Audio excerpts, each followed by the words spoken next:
lots of groups under one ruler, lots of nations under one ruler, physically expansive, okay? And so we talked about the Assyrians. It'll come in, let me do this real quick. Come on. No, that's not the one I wanted. Oh well. Anyways, okay? Remember that the Assyrians were conquered by a group known as the Chaldeans, or some people refer to them as the New Babylonians, because when they conquered, they rebuilt the city of Babylon, but they were a completely different tribe, okay? That becomes important in a bit, all right? Because now we look at Persia, okay? And just like with some of the other stuff, you do need to know where Persia is in modern times. It is basically modern-day Iran, okay? In fact, the word Iran means land of the Aryans because while the Aryans, an earlier version of them, invaded India and mixed with the local people and, changed their language, changed their lifestyle, all of that. This is, another group of Aryans, still from, kind of the same tribe, but just the ones that never went to India. They come in, okay, and they invade this land, all right? Now, we'll talk about it in a minute as well, but this area becomes the first society that is not built next to a river or some other major source of water. All right, so that becomes important. Now, about 400 years pass, okay? And we end up with two groups, okay?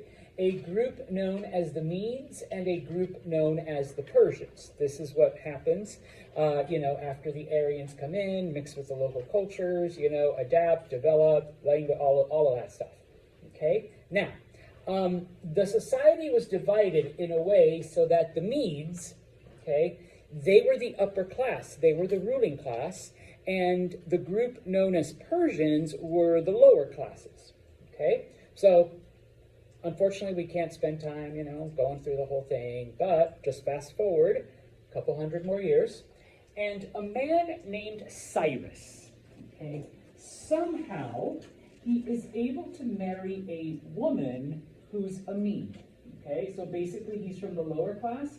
He marries a woman from the upper class, okay? And must have been, okay? Now, his wife actually came from a rather influential family. So using his wife's family's connections, he is able to, take over things and take control of things. And after a time, he is able to unite the two tribes and bring them, or the two groups, and bring them under his control. Okay? So suddenly, for, several hundred years, it was the Medes that had been like the upper class of this society. Now it's a Persian man, okay, Cyrus, who is able to take control of the society, and basically the two groups mix, and because Cyrus was a Persian, the entire society takes on the name Persia, okay, or Persian. Once that happens, Cyrus begins to conquer surrounding lands, all right? And so because of this, history refers to him as Cyrus the Great, right? The first area he conquers is to the west, is Mesopotamia, which, as we mentioned, at the end of the Assyrian Empire, had been conquered by the Chaldeans, the New Babylonians. He's able to take them over very, very quickly. And the New Babylonians don't, I think their empire lasted maybe about 100 years, okay, if that. They really didn't last long until they encountered Cyrus, okay? He is known as Cyrus the Great because he conquers everything from Persia to the other end of Anatolia. He eventually makes it to some of the Greek city-states, okay? And he does it in a very, very short span of time. Later on, he expands into other areas as well, basically creating the largest empire in the area at that time. Excuse me. Later on, Alex makes a bigger one, and the Romans make a bigger one, okay? But for now, okay, the Persian Empire is the big one, and so that is why he is known as Cyrus the Great. Now, Cyrus was an awesome conqueror, but he wasn't much of an administrator, okay? So, he conquers different areas, number one.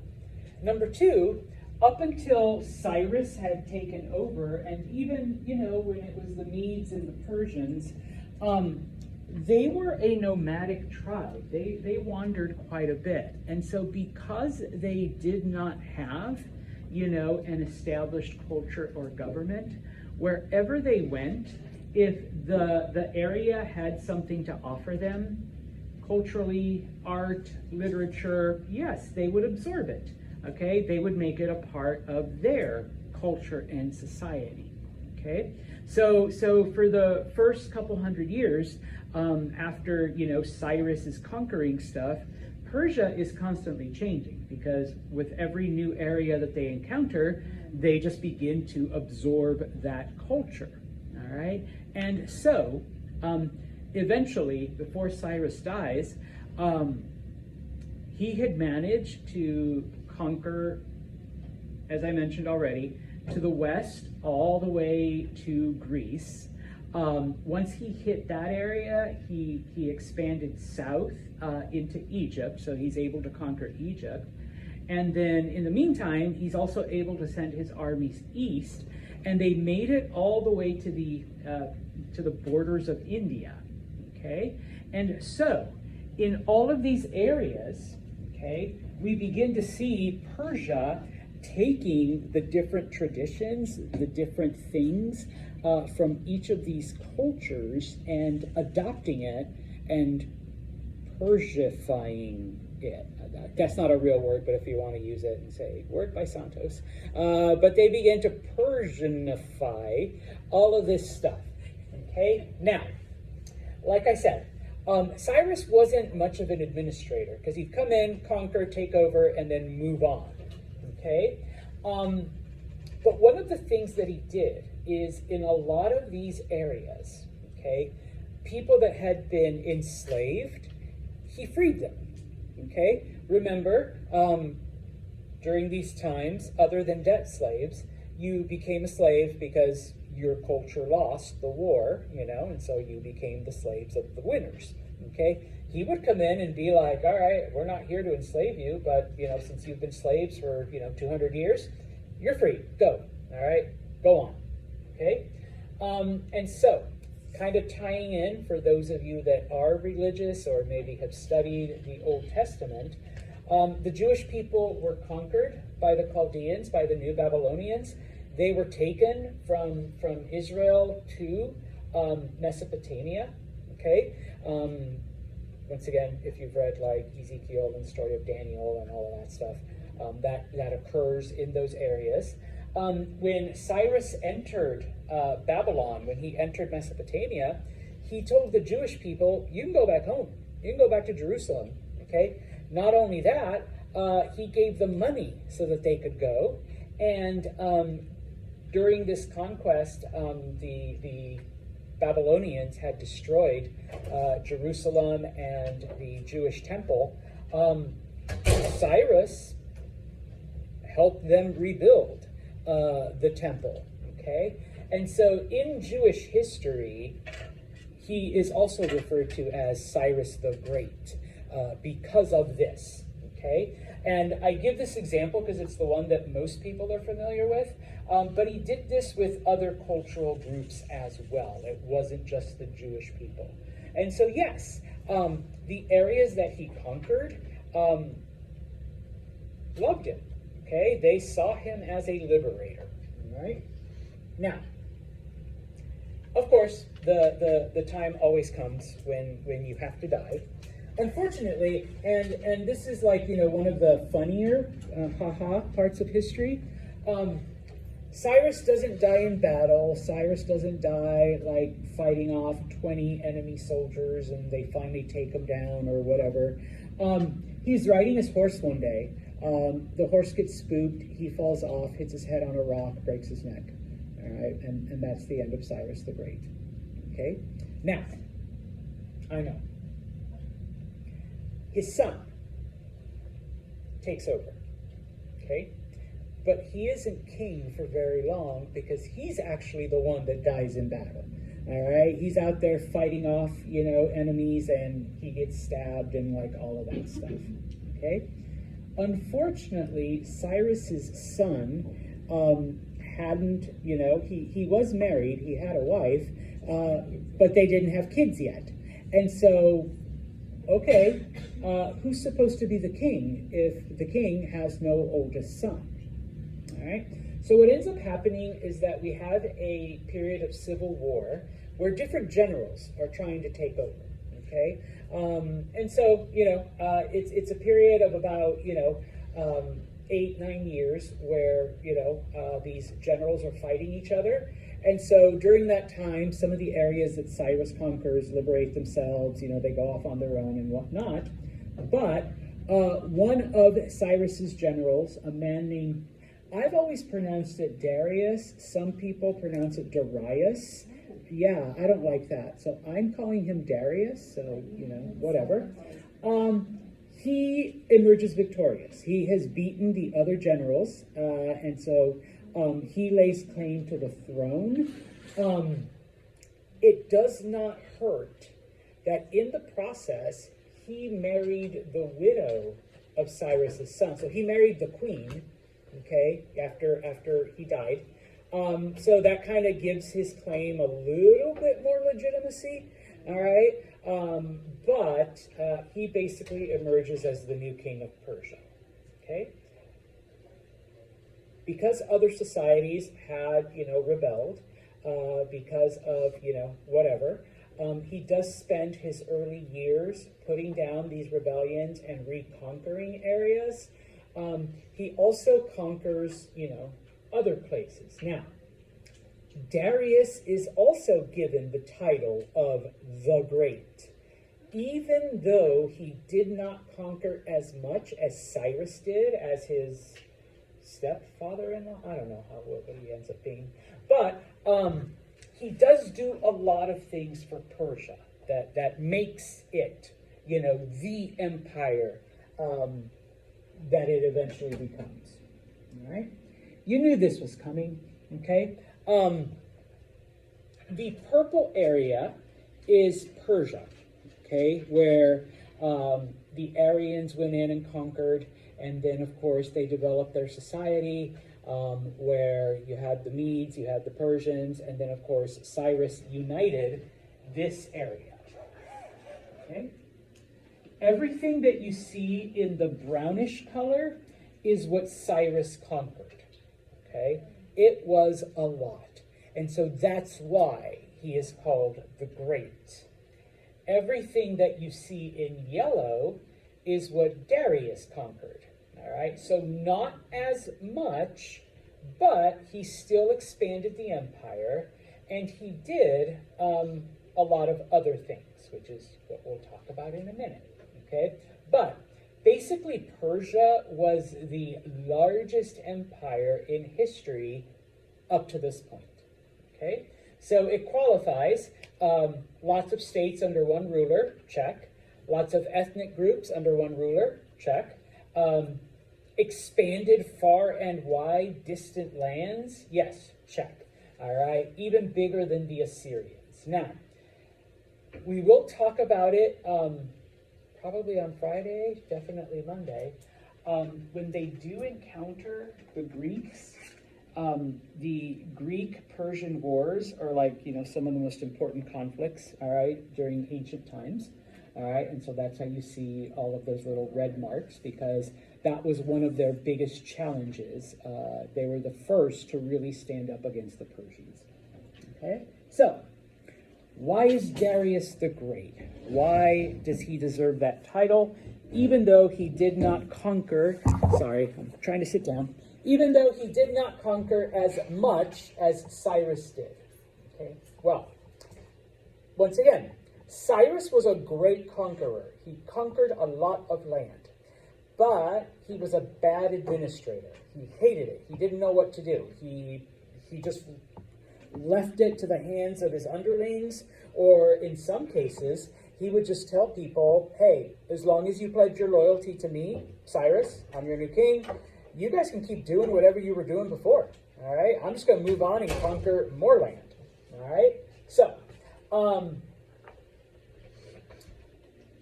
Darius sees that for the most part, this is working, and so he doesn't touch it a lot.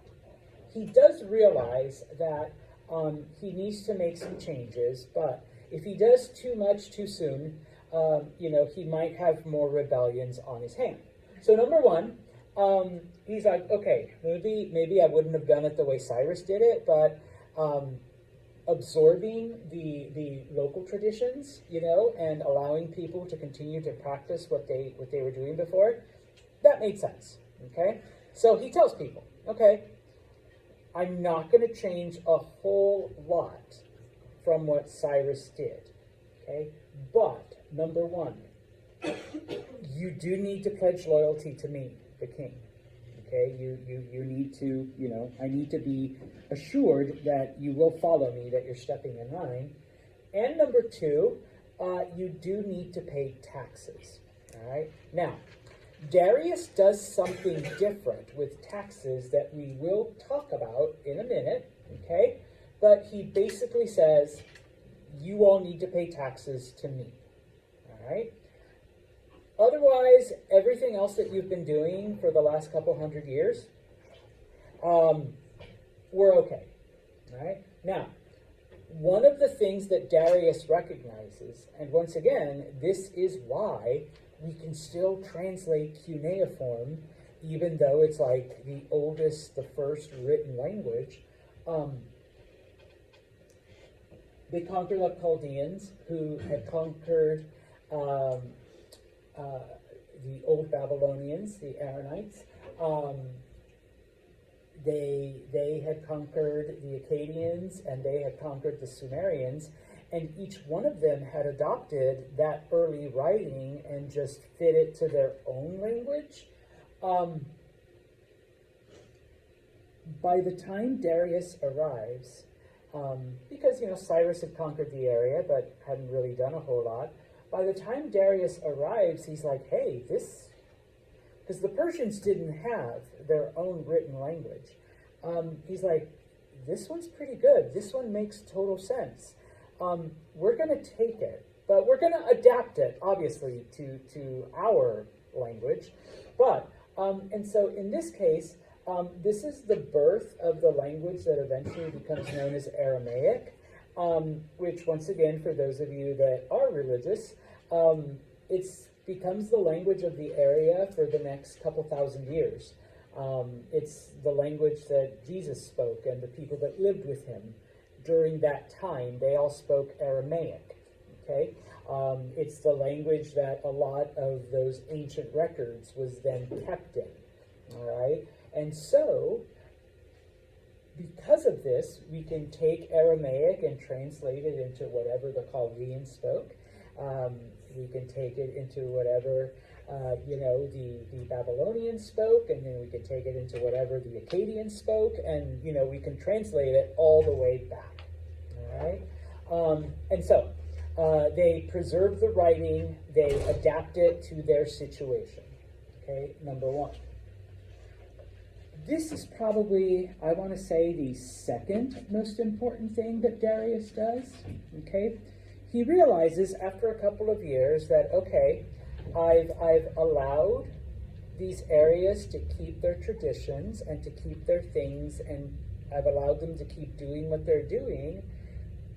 but it's really not as efficient as it could be, okay? Yes, they've pledged their loyalty to me, but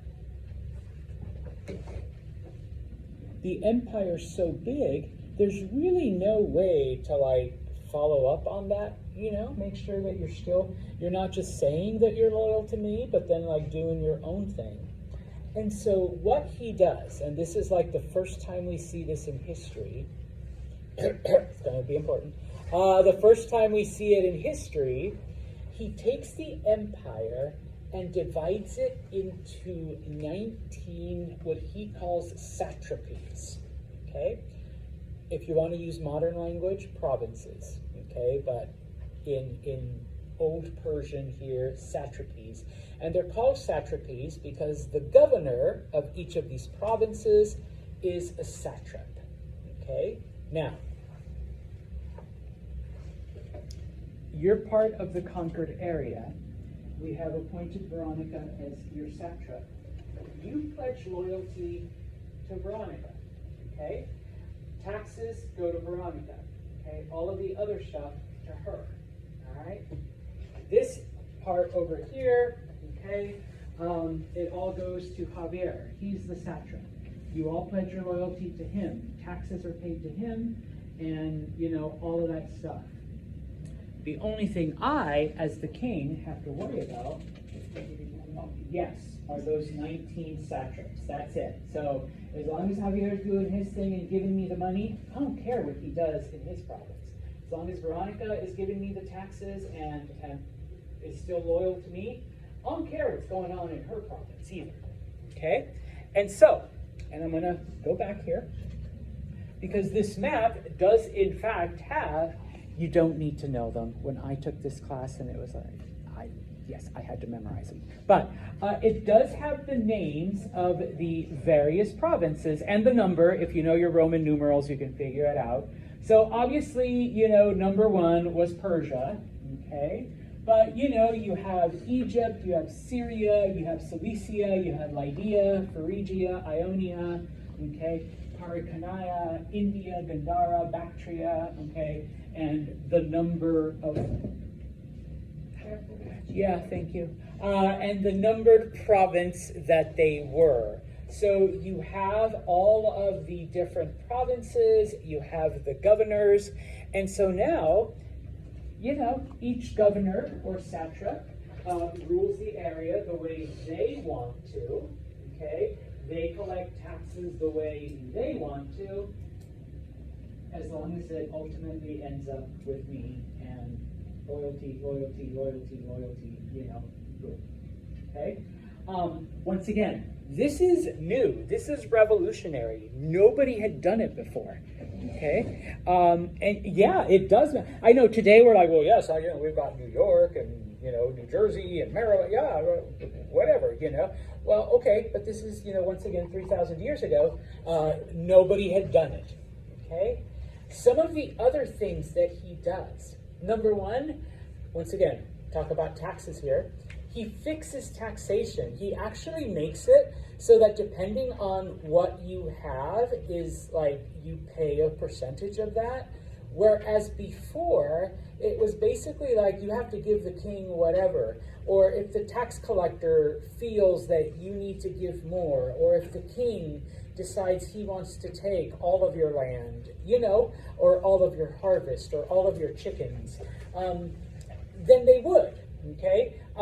But now there is a certain system in place so that if you have more, you pay more, and if you have less, you pay less, okay? And I know to us it's like, well, geez, Santos, that just makes sense.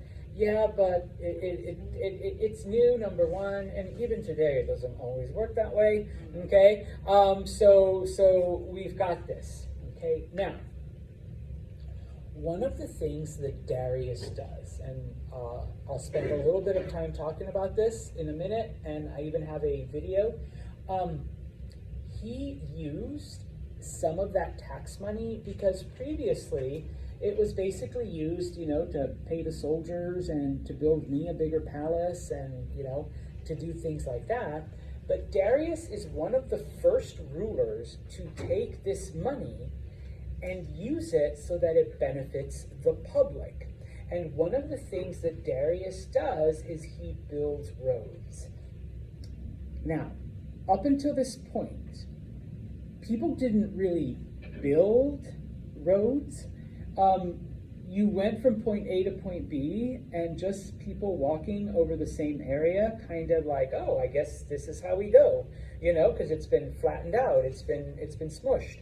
Or if, you know, people like, hey, there's those trees in the way, people are just knocking them down, and that's the way we go, okay? But actually planning a route and making it happen, it might have been done like maybe at a local level, or, you know, a couple of neighbors like me and Tin decide that we want a road between our farms.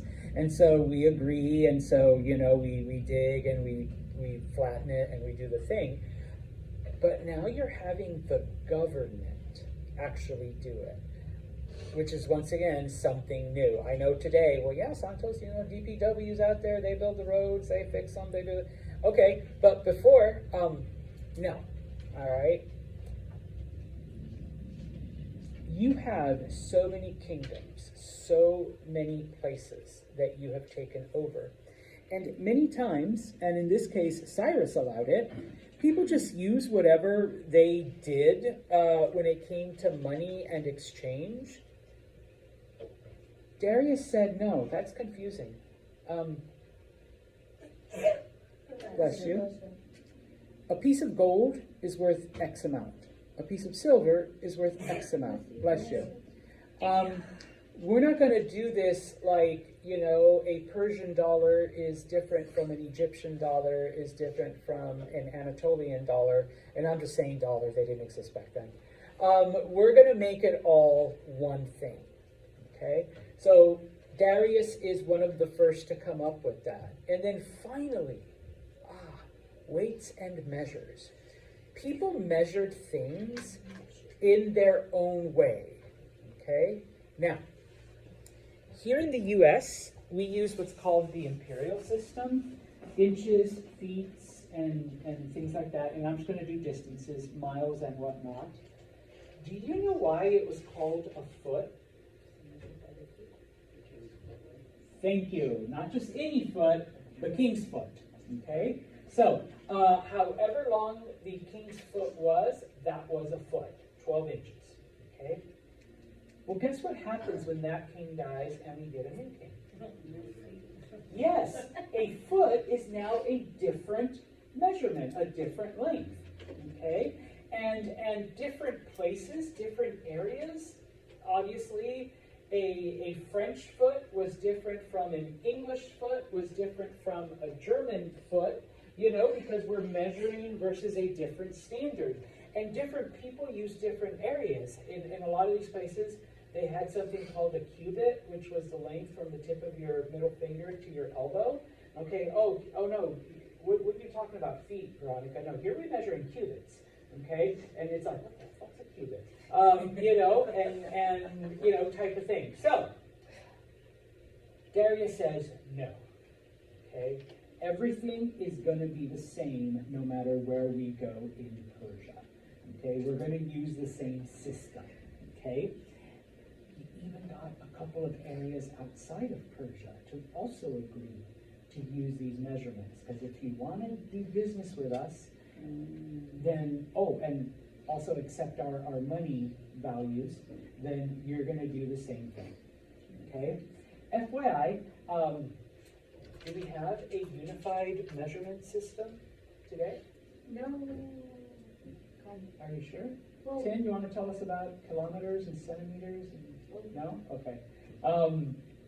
That is what they use in the Netherlands, right? Okay, yeah. All right. I was like, because you're like, what? What are you talking about?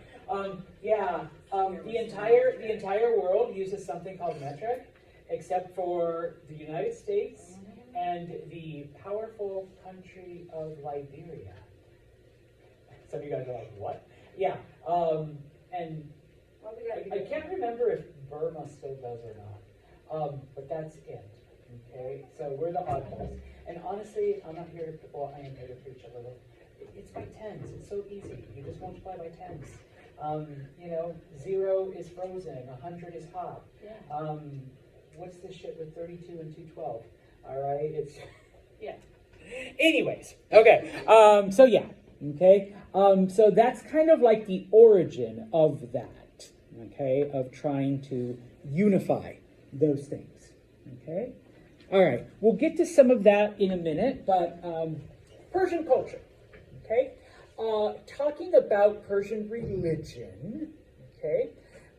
Pretty much every culture before this time, with the exception of one, and we'll talk about them next week, were polytheistic, okay, including the Persians, all right?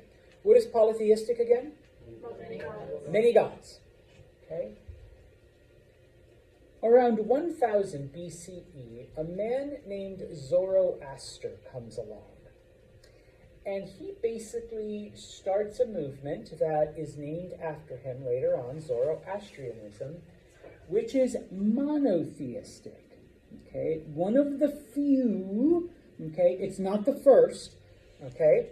One of the few monotheistic traditions. What is monotheism? Belief in one God, okay? Now, that God was a God created, Ahura Mazda, all right? Now, in addition to being one of the first monotheistic cultures, it also has a sort of theology associated, because with the polytheistic gods, especially like the Sumerians and like the Egyptians and a couple of other ones, okay, your job, or basically, you obviously pissed off the gods, Emma. That's why it rained last night. All right, you pissed off the rain god. So yeah. So now we need to offer a sacrifice, offer a chant, have a celebration. I don't know what to try to keep the rain gods happy, so that we don't get too much rain. Okay. It did work, yeah. Whatever prayers we said this morning, or whatever dance, or whatever sacrifice, or whatever festival, the rain gods are happy, so the rain god is gone, okay? Well, Zoroastrianism was like, no. Okay, it's not just like, oh, keep the rain god happy. No, okay? Once upon a time, and I just put AM there because I didn't want to write Ahura Mazda over and over again. Ahura Mazda created the world, created the universe. Okay? Now, Ahura Mazda has an enemy, it's basically an evil twin named Ahriman. Okay? And so you, as humans, as people, you live here on Earth, which Ahura Mazda created, and basically it's a struggle between light and dark, truth and lies, good and evil. Okay? Humans, you are free to choose, okay, whether you're going to pick the light or whether you're going to pick the darkness. Are you going to follow Ahura Mazda, or are you going to follow Ahriman? But know that, number one, there is an afterlife, okay? So also one of the few cultures that believed in an afterlife, along with the Egyptians and kind of the Vedics, the Indians.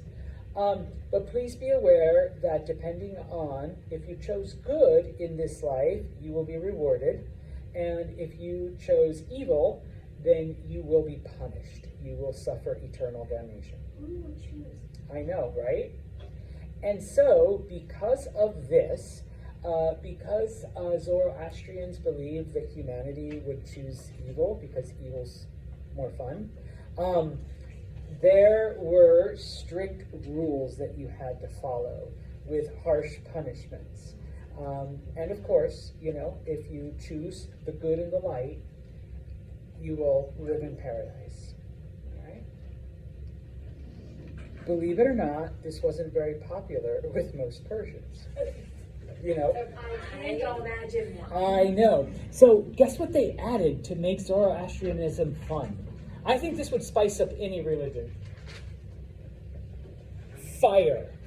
Yay! Add pyrotechnics. Chris is like, no, it doesn't make it fun. I've been to churches where they have fireworks. No, it's just boring, and then fireworks.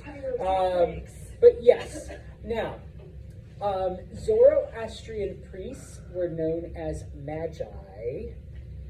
Guess what word we get from magi? Magic. Because supposedly they could summon fire. Okay, that became the trick. That became the catch. People started coming to Zoroastrian stuff because of the fire. And the priests could make fire appear. It's a trick that magicians have done for thousands of years. It's just sulfur when things sparks. There you go. Okay? So yeah, number one. Number two, despite the fact that they did believe in an afterlife, okay? They believed that all of the earth's creations were sacred. And so because the only thing that was going either to Ahura Mazda or to Ahriman was your soul, your body was given to the animals to eat. You went back to being part of nature and helping nature grow. Okay? So when the Greeks first arrived in Persia and they saw these dead bodies just like left out in the desert or hung up from like trees or whatever, they were freaked out. They were like, okay, these Persians are psycho. And they're like, well, no, we leave out these dead bodies so that God's creations could eat them, because, you go back and it's this whole circle of life type of thing. Yeah. I mean, you bury them in the ground, you just basically fertilize the plants, so why not just give it to the animals directly? And do that. And then, whatever's left over, decomposes and goes back into the dirt. Okay? And so that was their way of thinking, which I suppose kind of sort of makes sense. Right? When it came to the king, and this is, once again, we get the rise of this thought all the way, literally, into the 1800s. God has chosen the king. God has appointed the king. All right? If God did not want Emma to be king, then Emma would not have been the firstborn son of the previous king. Okay? Would have been the secondborn son. Okay? So if you rebel against the king, you're rebelling against, in this case, Ahura Mazda. So with the succession of firstborn son kind of thing, what would happen if someone was infertile or someone bore a daughter? Then it would go to the next eligible male, which was typically the king's brother, okay, or his nephews. Okay. And so people took that, and that's actually good because people took that to mean, Joe was supposed to be the king next. So sure, Emma was king, but now that Emma died without having a son, Emma's brother Joe is now the king, and then Joe had Joe Jr., and so he becomes the next king, and so that's obviously what Ahura Mazda had planned. Okay?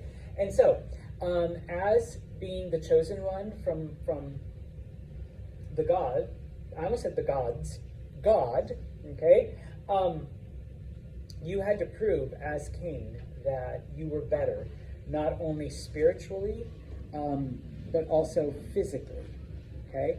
So as the king, you should be stronger, the better warrior, the best horse rider, the best, swordsman, the best everything, okay? So, if you were going to be king when you grew up, then you were trained from a very early age in all of these things. Is that where we get training the successor?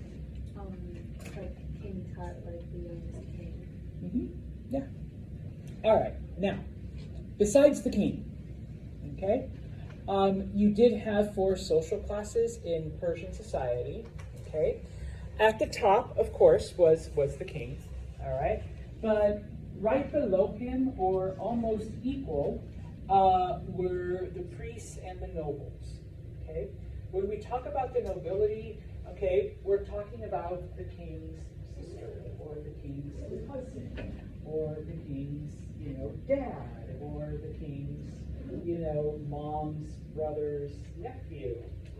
All right, all of those people. Yeah, you're not in the direct line, unless the king has no children. You're not in the direct line, but you're still part of the king's family. Okay, and so you still hold a position of power. All right, those are the nobles. Okay, the warriors, because obviously Persia was built by conquering. So we have to acknowledge our warriors and give them a position of importance in society. Okay, so they are privileged because they have this ability. All right, now underneath them, okay, you need the people that actually get shit done. All right, so the administrators, to use my previous example, you don't go down to City Hall and walk right into the mayor. You get the person that sits at that front desk and tells you which place you're supposed to go to. And you get the person at the window who says, now serving number 32.